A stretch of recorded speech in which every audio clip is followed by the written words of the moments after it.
하나님 아버지, 오늘 거룩한 주일에 하나님의 백성들이 모든 교회에 모여서 예배합니다.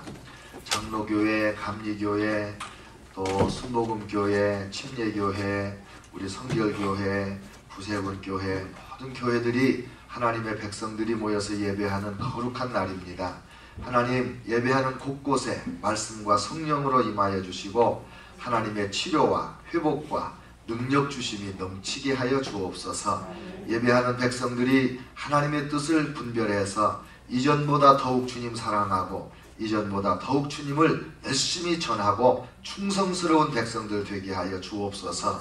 해방 65주년을 맞이했는데 하나님 아버지, 새로운 65년을 향하여 나아가는 헌신하는 교회가 되도록 복의 복을 더해 주시옵소서. 종에게 오늘 은혜 주셔서 하나님의 말씀을 대언할 때 온 성도들과 함께 주님의 음성을 들을 수 있는 복된 시간 되게 하여 주옵소서. 예수님의 이름으로 기도합니다. 아멘. 아멘. 사람 사는 것이 다 고만고만합니다. 무슨 말이냐면, 나에게 있는 고통이 너에게도 있고, 나에게 있는 실패와 좌절이 너에게도 있고, 내가 성공하는 거 나만 하는 것도 아니고, 또 네가 성공하는 거 너만 하는 것도 아니고, 다 고만고만하게 비슷비슷하게 사는 것이 인생입니다. 그런데 어떤 사람은 그런 비슷비슷한 삶을 살면서 매우 성공적이고 행복하고 기쁘게 사는데, 어떤 사람은 비슷한 환경에서 아주 불행하게 사는 사람들이 있습니다. 왜 그럴까? 그게 궁금하잖아요. 창녀 엄마가 있었습니다. 창녀하고 포주하는 엄마가 있었는데 딸이 둘이 있었어요. 근데 이 딸들이 자라가지고 큰 딸은 창녀가 됐어요. 그래서 기자가 물어봅니다. 당신은 엄마가 창녀였는데 어떻게 당신도 창녀가 됐습니까? 그랬더니 대답하기를, 그럼 그런 환경에서 어떻게 달리 사는 방법이 있습니까? 그렇게 말했어요. 근데 둘째 딸은 공부도 많이 해서 아주 사회적으로 큰 인물이 됐어요. 유명인사가 됐어요.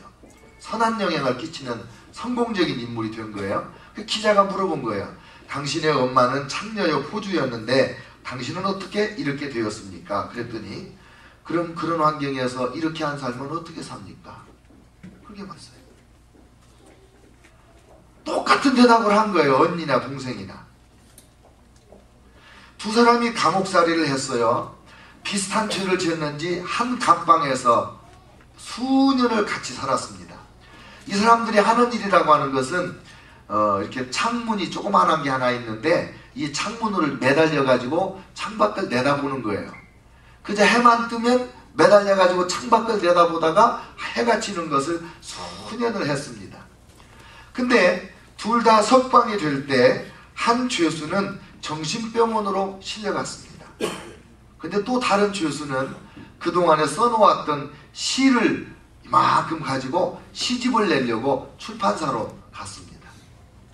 똑같은 감옥에 살면서 똑같은 창문으로 똑같은 걸 내다봤는데 왜 이렇게 달라졌는가? 이 정신병원으로 실려간 이 죄수는 창밖을 내다보면서 이 진흙탕을 바라보는 거예요. 그리고 차가 휙 지나갈 때 흙이 팍 튀고 사람들이 짚어거리고 지나갈 때 짓밟히는 자기 자신과 이 진흙을 동일시하는 거야. 내 인생은 이렇게 짓밟히는 인생이었지. 누가 연탄재를 갖다가 던져놓으면 내 인생은 쓰다가 버림받은 연탄재 같이 나는 이렇게 버림받았지.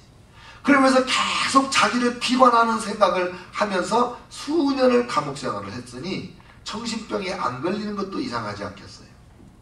근데 똑같이 창에 매달린 다른 죄수는 그 길바닥을 보는 게 아니라 멀리 산을 바라보면서 그 봄, 여름, 가을, 겨울로 색깔이 변해가는 이 산을 보는 거예요. 그리고 뭉게구름이 지나가는 것을 보는 거예요. 그러면서 너무 아름다운 자연에 감탄하면서 시상이 떠오를 때마다 시를 적었는데 시인이 된 거예요. 관점입니다. 관점. 안목이라는 거예요. 내가 어떤 안목을 가지고 사느냐. 내 환경이 어떻든지 간에 그 환경을 보는 내 눈이 뭐냐 이거예요. 나를 비관적으로 비참하게 만드는 안목을 가진 사람은 어떤 환경에서도 자기 비참하다고 그래요. 환경이 문제가 아니라 그 환경을 보는 나의 눈, 그 안목이 나를 성공하게도 만들고 실패하게도 만들고 나를 기쁘게도 만들고 또 슬프게도 만들고 그렇게 하는 거예요. 사도 바울은 누구보다도 고난을 많이 당했습니다. 예수님 복음을 전하기 위해서. 누구보다도 원망하고 불평하기로 하면 사도 바울의 불평이 성경 13권 썼다고 그랬는데 66권을 다 써도 사도 바울이 할 만한 불평을 기록하기에 책이 부족할 거예요. 근데 그의 입에서는 한 번도 불평 불만이 나오지를 않고 기뻐하고 감사하고 그렇게 말해요. 어떻게 그렇게 됐을까? 이 사도 바울은 자기 인생을 보는 안목이 있었어요. 내가 겪는 고난을 보는 독특한 사도 바울의 안목이 있었어요. 그 안목 때문에 오늘 우리가 읽은 본문 같은 이런 글을 쓴 거예요. 형제들아, 내가 당한 일이 도리어 복음 전파의 진전이 된 줄을 너희가 알기를 원하노라. 이러므로 나의 매임이 그리스도 안에서 모든 시유대의 안과 그 밖의 모든 사람에게 나타났으니 형제 중 다수가 나의 매임으로 말미암아 주 안에서 신뢰함으로 겁없이 하나님의 말씀을 더욱 담대히 전하게 되었느니라. 어떤 사람들은 나를 괴롭히려고 나를 조롱하려고 또 복음을 전하는 사람들도 생겼느니라. 그런데 이렇게 하나 저렇게 하나 엎어치나 매치나 거꾸로 가나 바르게 가나 서울로만 가면 되는 거 아니냐, 예수 그리스도만 전해지면 되는 거 아니냐, 나는 그래서 기뻐하고 또 기뻐하기로 결심했다. 오늘 본문 내용이 그거예요. 여러분, 이 사도 바울이라는 사람이 내가 당한 일이 이렇게 말했는데 이게 간단하게 말했지만 간단한 게 아니에요.